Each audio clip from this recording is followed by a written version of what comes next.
Today we gather with sorrow and grief, the mortal remains of Steve, to the grace and mercy of God. We gather also to support one another and to encourage each other with faith and the love of Christ. To you, Andy, Steve, Jim, Donna, Jenna, Dylan, and also Steve's siblings, Catherine, Jenny, and Rocky, and all of you who grieve, I offer my love and prayers. May the presence of Christ and this church lift you up and comfort you. Jesus tells us that unless a grain of wheat falls to the ground and dies, it remains just a grain of wheat. But if it dies, it produces much fruit. And make no mistake, Steve has produced so much fruit, so much good, so much love and joy in all of our lives. What I will remember most is the love and devotion Steve has shown not only to the family he created,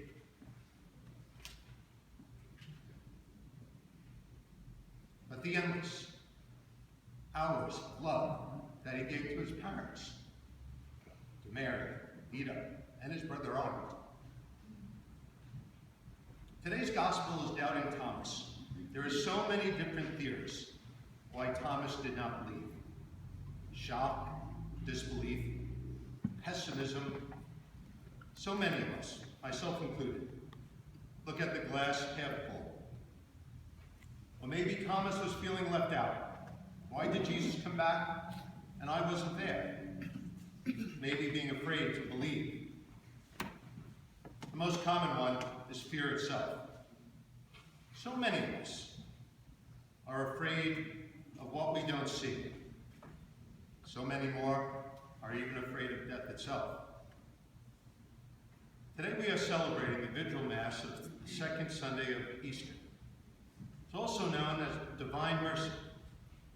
The disciples on this day are all in the upper room. It is only a week since they watched their Lord, their Savior, their friend, go through a terrible ordeal. Everyone is there but Thomas. And they are afraid. They are so afraid and so scared. They watched a trial take place in record time. They watched an unbelievable scouring and so much pain. And then they watched their Lord, their friend, die. The trauma was real, oftentimes unspeakable. Many of us know what that pain and suffering is like. Steve came to know that pain and suffering in his final months and days. He knew Good Friday. But he also knew that after Good Friday comes resurrection, comes Easter, comes a new beginning. Last week on Easter Sunday, after I finished Mass here, we brought communion to Steve's house, a ritual I was so getting used to and loving. Well, you see, God doesn't just live in a Roman church, or any church for that matter. God is everywhere. Make no mistake, God was on Williams Terrace in that beautiful home last week. God that I know, that Steve knows, doesn't judge, doesn't discriminate, doesn't treat people differently because they are not the same. The God that I know actually loves those that are broken, those that have stumbled, those that have fallen and got back on their feet again. Last night, I said something that my cousins actually reaffirmed. I didn't think it was that important, but maybe it was. I've known this man for 57 years. He was there at my birth and at every milestone that I've ever had. And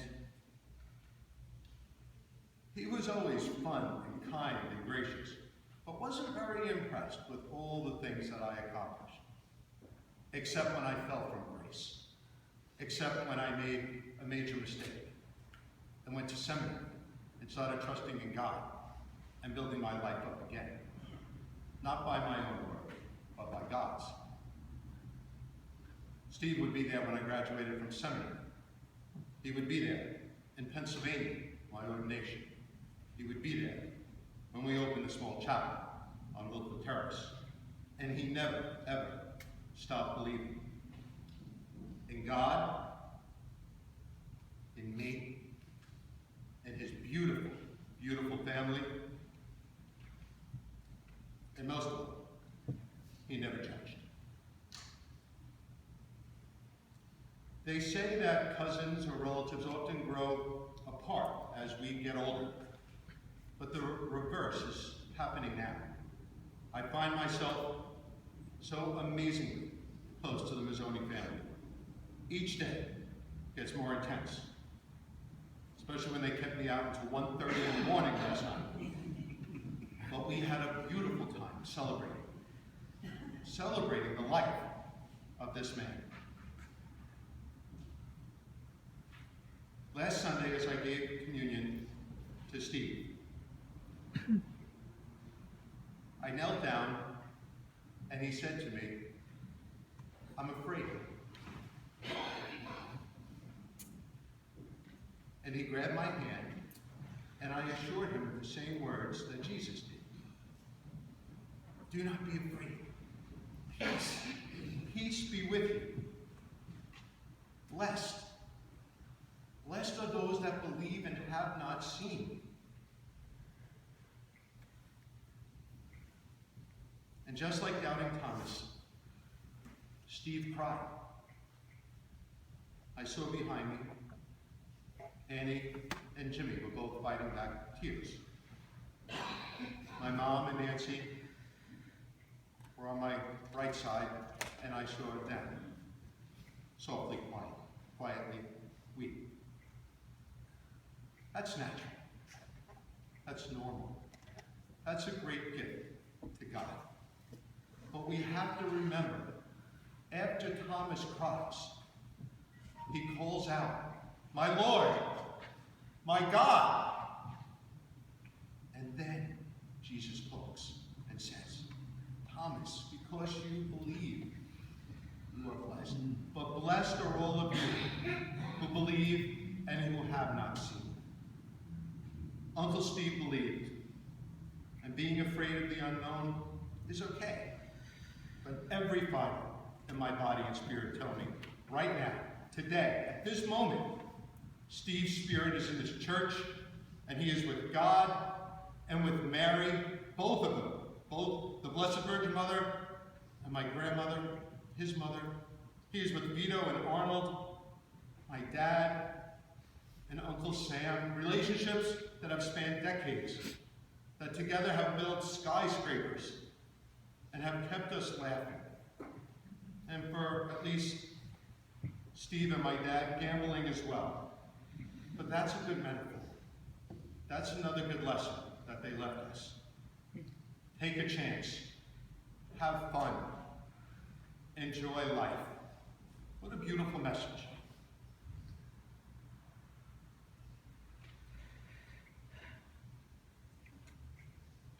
But the most beautiful relationship that I watched grow with this man is still the most pretty, the most kind aunt and person I know. A marriage of 55 years, who always was and is soft and gentle, good and caring. These past months and even years, Annie, you have shown all of us what courage and strength and love is really supposed to mean. You have spared nothing, and your husband will be blessed because because of you and the amazing children that you both created.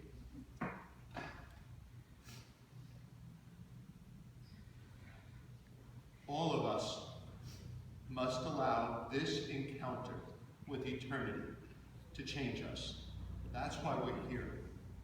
This encounter with the beyond is supposed to turn us from sin and sadness, from anger and hate, towards God, towards forgiveness, toward the promise of faith. And when that happens, then we're able to see and believe that this is just the beginning of the journey. That's the promise of Easter, that we are all on. And it's one that will end in paradise. What a great plan. But it starts now with Brother Steve, setting the example and reminding us it's okay to be afraid. But hold on to faith. Hold on to love. Today, hold on to each other. It's okay to be afraid. But let Jesus' words remind us. I am the resurrection and the life. The one who believes in me will live, even though they die. And whoever lives believing in me will never die. Do you believe this? I do. May God bless you all.